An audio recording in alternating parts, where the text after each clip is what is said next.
Boa noite, a graça e a paz de Cristo Jesus, igreja. Amém? Glória a Deus. Quantos aqui estão felizes essa noite? Você está feliz? Vou diminuir aqui que eu estou com calor. Eu falei pela manhã e eu volto a falar nessa noite. Algo muito interessante antes de eu começar a palavra. Você veja que quando você começa a analisar a história de Jesus, quando você começa a analisar a Bíblia, as histórias onde é citado o nome de Jesus, você começa a perceber algo diferente. Você começa a perceber que todas as vezes que Jesus está no meio, algo diferente acontece. O detalhe é que Jesus era Deus, amém? Jesus era um homem que se fez homem, era Deus que se fez homem para habitar entre os homens, amém? Você está entendendo? Então quando Jesus estava ali, além de Jesus, Deus estava sendo representado por Jesus, amém? Então quando Jesus estava em todas as situações, algo sobrenatural acontecia. Por quê? Porque a figura de Jesus era o representante de Deus. E quando você crê que Deus está nesse lugar, algo sobrenatural acontece. Quando você crê que você saiu da sua casa para vir a um culto, prestar um culto a Deus, e que Jesus vive, Ele ressuscitou, é impossível você voltar para sua casa da mesma forma com que você saiu, porque Jesus é o Deus que operava, que opera e que sempre irá operar maravilhas sobrenaturais na minha e na sua vida, amém? Você pode aplaudir a Ele com toda a sua força?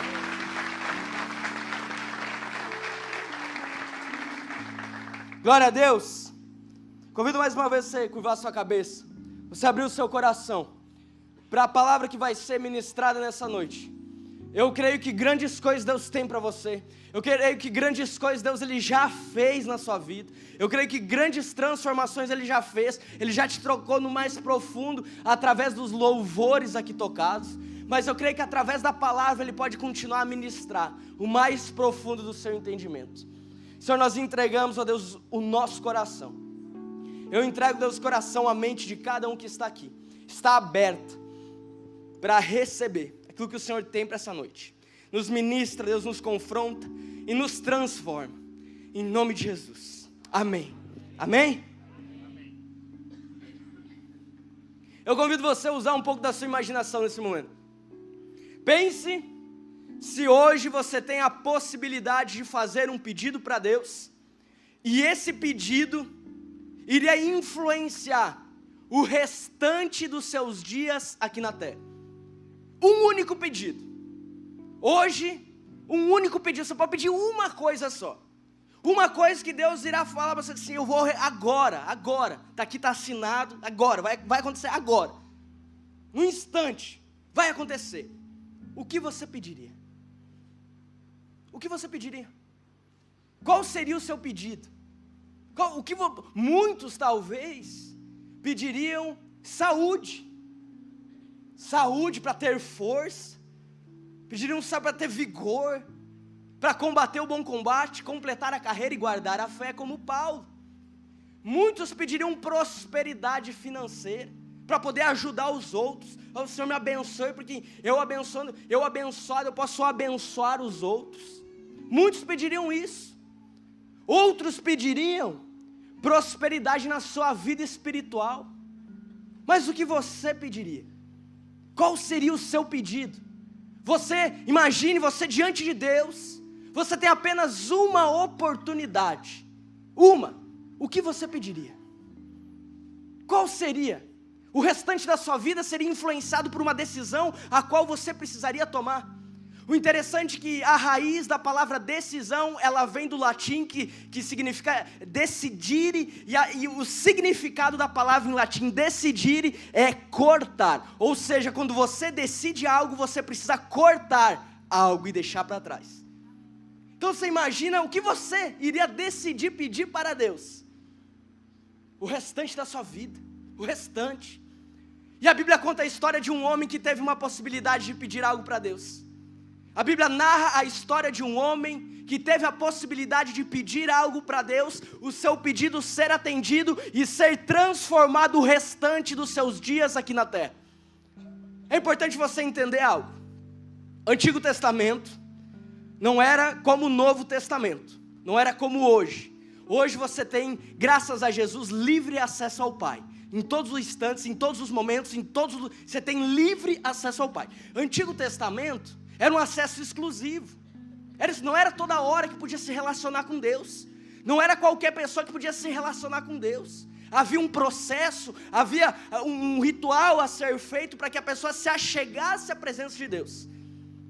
Só que uma pessoa chamada Salomão, ela faz um pedido a Deus. E quebrando muitos dizeres, quebrando muitos conceitos de vida, quebrando muitos projetos, propósitos de sucesso em vida, ela pede algo que para mim particularmente causa muito espanto. Pede sabedoria. Sabedoria. Você nunca se questionou por que Salomão pediu sabedoria? Você nunca se questionou? Por que Salomão pediu sabedoria? Sabedoria, pastor. Por quê?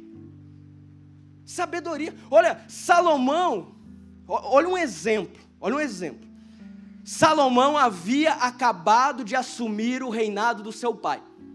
Como um novo rei, algo óbvio na época era ele falar assim: ó Deus, eu quero que o Senhor acabe com todos os líderes que estão à minha volta, num raio enorme de quilômetros, o Senhor termine e eu seja o maior. E todos os liderados virão a mim, porque eu serei o líder maior. Nada melhor para um líder que está acabando de assumir uma responsabilidade, que é governar uma herança deixada pelo seu pai. Não vai ter concorrente, não vai ter guerra, nada. Mas ele pede sabedoria. Por que Salomão pede sabedoria? Vamos lá, Provérbios 4, verso 7.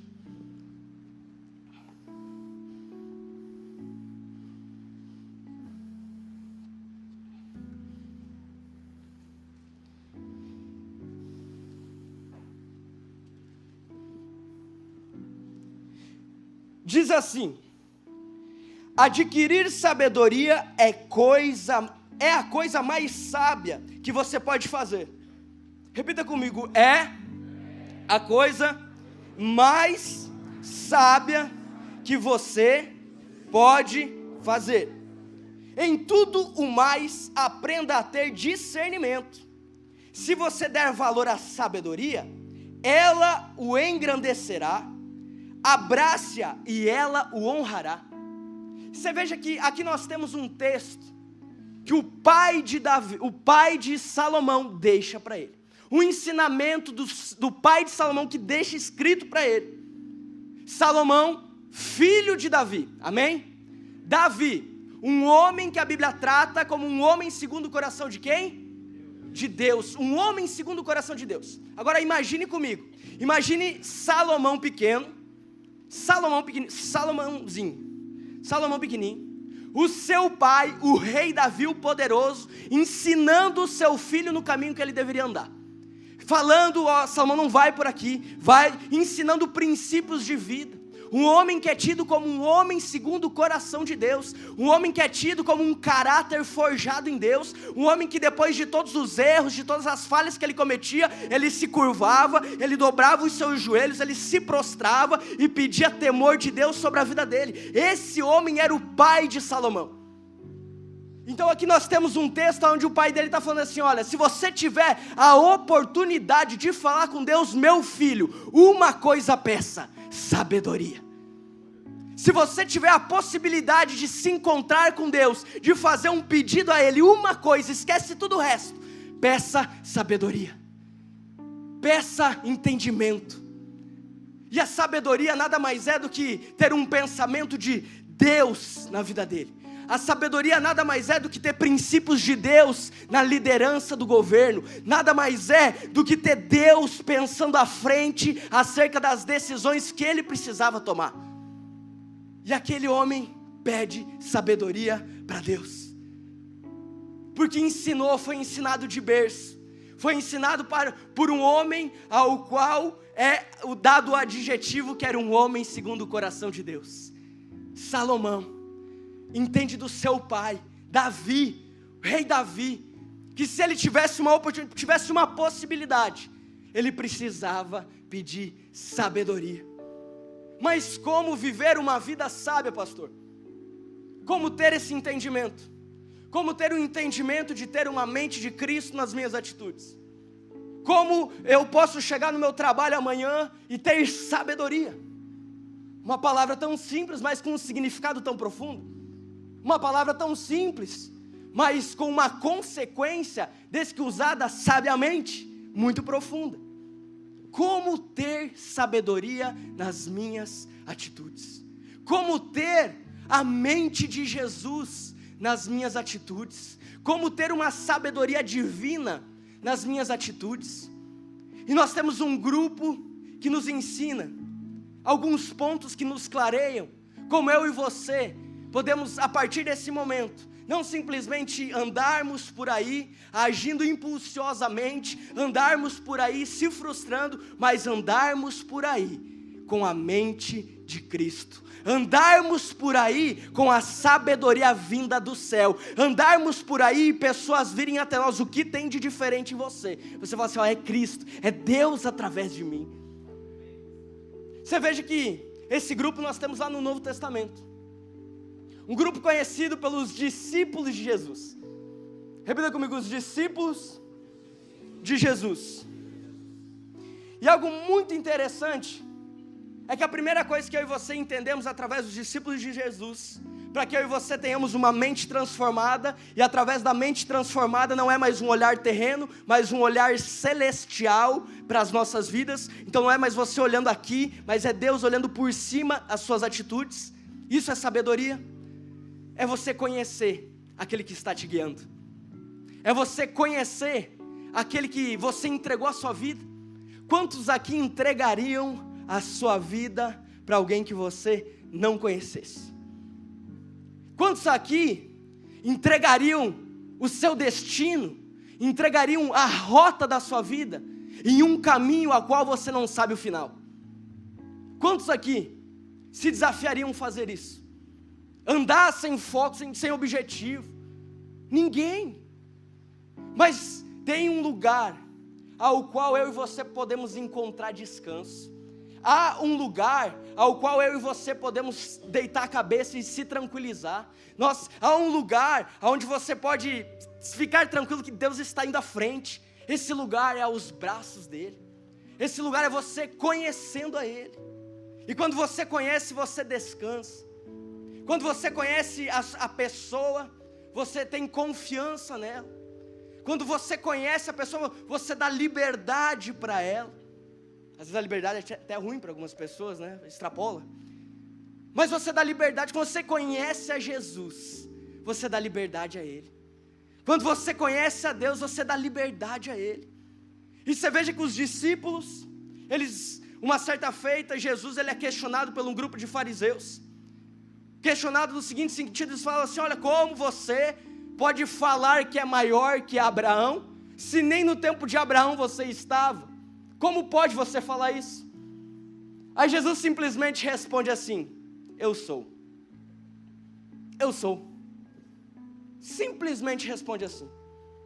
E essa resposta Jesus usa mais 6 vezes na Bíblia. Ele fala assim, eu sou a luz do mundo, eu sou o caminho, a verdade e a vida, eu sou o bom pastor, eu sou a videira verdadeira, eu sou aquele que ressuscitou, eu sou. Não basta apenas conhecer, mas ter o discernimento de um conhecimento revelado de quem é Deus na sua vida. Não basta apenas nós andarmos e caminharmos e termos uma vida religiosa sem entendermos quem é Jesus na nossa vida. Sem entendermos quem é Jesus. Mas nessa noite, Ele te revela que Ele é Deus. Ele te revela que Ele é o grande eu sou. Ele é o grande que pode transformar a sua vida. Ele é o grande que muda a história da sua vida. Ele é o grande que te dá sabedoria para fechar negócios. Te dá sabedoria para você se aprofundar em um relacionamento com Ele. Te dá sabedoria para você ter uma vida íntegra. Te dá sabedoria para pessoas olharem para ti e te verem como referência. Te dá sabedoria para você ocupar lugares de destaque na sociedade, te dá sabedoria para você ocupar espaços e falar: aqui é princípios de Deus, aqui é Jesus que reina. Deus, Ele separa essa noite para te revelar que Ele é o grande eu sou. Ele é o grande eu sou. Ele é aquele ao qual revelado na sua vida, aponta o seu destino, aponta o final da sua vida, aponta o propósito dele para você, aponta qual é o foco da sua vida. Quando revelado, os discípulos tiveram um entendimento revelado de quem era Jesus, e nessa noite Ele te revela quem Jesus é. Essa noite, você não simplesmente conhece um Jesus, um Deus, ao qual quando questionar você fala assim: eu sei quem é Deus, sim. Mas quando questionar você fala: Deus é um Deus de poder. Deus é um Deus de poder. Deus é um Deus de transformação. Deus é um Deus de milagres. Deus é um Deus poderoso. Deus é um Deus do impossível. Deus é um Deus que muda diagnósticos. Deus é um Deus que muda histórias. Deus é um Deus que transforma vidas. Sabe, hoje pela manhã quando eu estava vindo para o culto, eu moro a 1 quadra daqui. Eu não precisaria nem vir de carro. Mas eu estava lá, saindo da garagem, eu apertei o botão lá para abrir. Enquanto abri o portão, Deus, Ele ministrou muito forte no meu coração aquilo que Ele fez na minha vida. Eu olhei para a situação onde eu estava vindo para a igreja, olhei para a roupa que eu estava vestindo, olhei para o carro que eu estava. Eu falei: é só Deus na minha vida. É só Deus na minha vida. Eu olhei para o que tinha do meu lado, meu iPad, e falei: é só Deus na minha vida. É só Deus na minha vida. É só Deus na sua vida. É só Deus nas nossas vidas que transforma. É só Deus na sua vida que transforma o seu caminho. É só Deus na sua vida que transforma aquilo que pessoas julgavam, aquilo que pessoas achavam de você. É só Deus. É só Deus que transforma o improvável em provável, o humilhado em exaltado. É só Deus. É só Deus. Quando Deus se revela a nós, nós podemos confiar nele, nós podemos crer nele. Amém? Então a primeira coisa que eu e você precisamos entender é quem é Jesus. Conhecermos Jesus, conhecermos de com Ele andar, quem é Jesus. E o detalhe que te convido você a abrir, Provérbios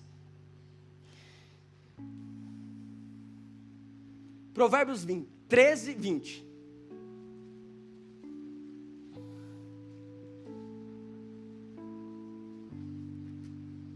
Glória a Deus. Diz assim: quem anda com os sábios se torna sábio, mas quem anda com os tolos sofrerá as consequências. Olha que interessante isso. O segundo ponto que os discípulos nos ensinam, para que eu e você tenhamos uma vida de sabedoria, uma vida de entendimento, uma vida de discernimento espiritual, acerca daquilo que nós estamos fazendo, acerca daquilo que nós estamos comandando, é nós entendermos quem é Deus na nossa vida. Você veja que os discípulos, eles eram pessoas normais. Os discípulos eram pescadores. Os discípulos eram auxiliares. Os discípulos tinham problemas. Os discípulos tinham aflições. Os discípulos eram pessoas com frustrações. Os discípulos eram pessoas que tinham sonhos. Grandes, pequenos, tinham sonhos. Os discípulos eram pessoas que passavam por decepções na sua vida. Os discípulos eram seres humanos. Amém? Só que aí Jesus chega. Jesus chega. E quando Jesus chega, Ele começa a repatriar, Ele começa a convocar os discípulos. Então Jesus e os discípulos, aqueles homens, eles começam a andar com Jesus. Aqueles homens, então, eles são tirados do seu contexto e eles começam a andar com Jesus. Eles começam a ser discipulados por Jesus. Eles começam a ouvir Jesus. Eles começam a ter as suas vidas transformadas. Eles começam a ter princípios aos quais Jesus estava pregando e vivendo nas suas vidas. Porque a primeira coisa que Jesus faz quando te encontra é mostrar que você tem potencial. A primeira coisa que Deus faz na sua vida é mostrar que você é capaz. A primeira coisa que Deus faz na sua vida é mostrar que Ele tem grandes coisas para você. A primeira coisa que Ele faz na sua vida é transformar e te tirar do meio onde você está, para que você veja a grandiosidade que Ele tem para você. Então os discípulos têm uma mente transformada. Os discípulos então agora, homens normais, mas discípulos de Jesus, homens que conhecem um Jesus revelado e passam a entender quem era esse homem ao qual era tido como Messias, começam a entender isso. E lá em Mateus capítulo 28, versículo 18, Jesus já ressuscitou, e Ele fala assim: agora vocês vão. Aqueles homens que outrora eram simplesmente homens, mais um daqueles homens, daquele povo, agora eles estão treinados, eles estão capacitados para fazer aquilo que Jesus estava fazendo aqui na terra. Você imagina a responsabilidade daqueles homens? Jesus vira para eles e fala assim, ó, em outras palavras, agora, tudo aquilo que eu fiz, vocês irão fazer em meu nome. Imagina a disposição dos discípulos. Imagina a vontade de transformar daqueles discípulos. Imagina a gana de vencer as batalhas da fé. Imagine a gana de ir por todo mundo e pregar o evangelho. Imagine a ousadia que aqueles homens não estavam. Porque uma certa feita, um pouco antes, aqueles homens, sabendo de um endemoniado, eles vão e começam a orar, alguns dos discípulos, só que o demônio não sai. Aí Jesus fala assim, ó, vocês não entenderam ainda que há demônios que só saem com jejum e oração, ou seja, um processo precisava existir para o cumprimento da palavra do Senhor na vida deles. Então eles passaram por um processo dado por Deus, para que eles estivessem capacitados, e agora então eles estão prestes a cumprir o chamado deles aqui na terra. E Jesus fala assim, ó, vá por todo mundo, vão, podem ir. Pense comigo, os discípulos, depois de uma palavra do seu mestre como essa, estavam capacitados para ir? Você acha que eles pensavam? Você acha que ao ouvir aquela palavra, o que eles pensaram? Eu falo, nós vamos ir. Tu acha que vamos ir? Vamos ir avante. Depois de escutar aquele que eles guiavam, aquele que era o maior para eles, o maior exemplo, fala assim, ó, vocês vão. Você acha que eles se sentiram capacitados? Será que ao olhar dos discípulos, eles se sentiram capacitados? Olha, o mestre está falando. Olha, ele que nos ensinou, ele que nos advertiu aquela vez acerca do demônio, aquele que nos ensinou, e nós vimos o cego ver, aquele que nós vimos ressuscitar, aquele que nós vimos que ressuscitou Lázaro, aqui está falando que a gente está pronto. Ao olhar dos discípulos, eles estavam prontos. Mas ao olhar de Jesus, não. Mas como isso, Lucas? Como isso, pastor? Como Jesus manda pessoas irem e não estavam preparadas? Como Jesus mandou ir, Mateus 28, 18, mandou ir. Como é que você está falando que não estavam preparados? Atos capítulo 1, verso 1.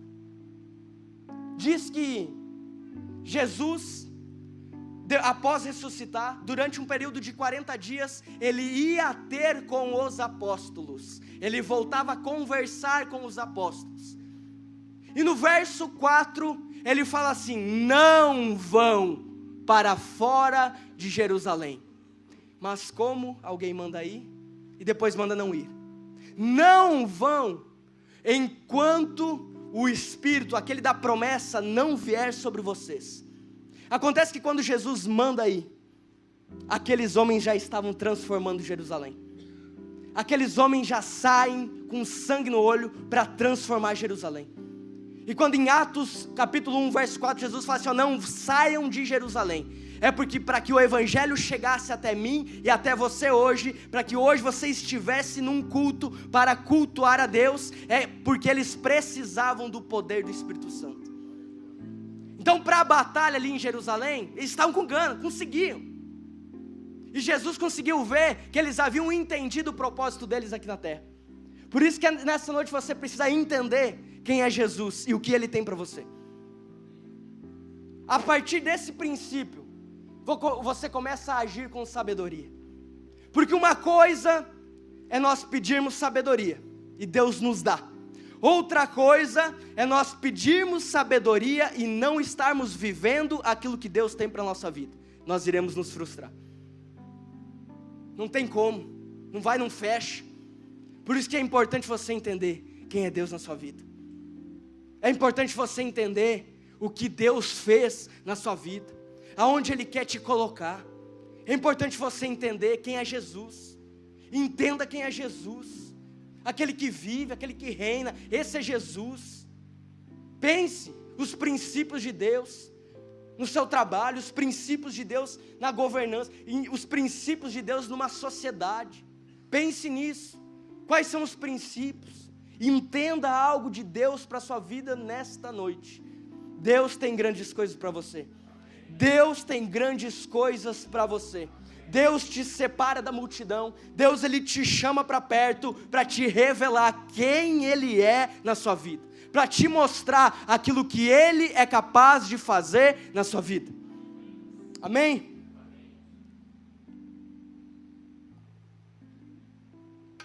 Preste atenção aqui, rapidinho. Quantos aqui tem filhos de 3 a 10 anos? De 3 a 10 anos. Olha que interessante, estava observando as crianças um tempo atrás, e eu me deparei com essa situação. Um pai, imagine você pai, você está lá assistindo um jogo de futebol, hoje à tarde, um domingo, um dia propício para isso. Você está lá sentado na sala, imagine, entra no clima aí.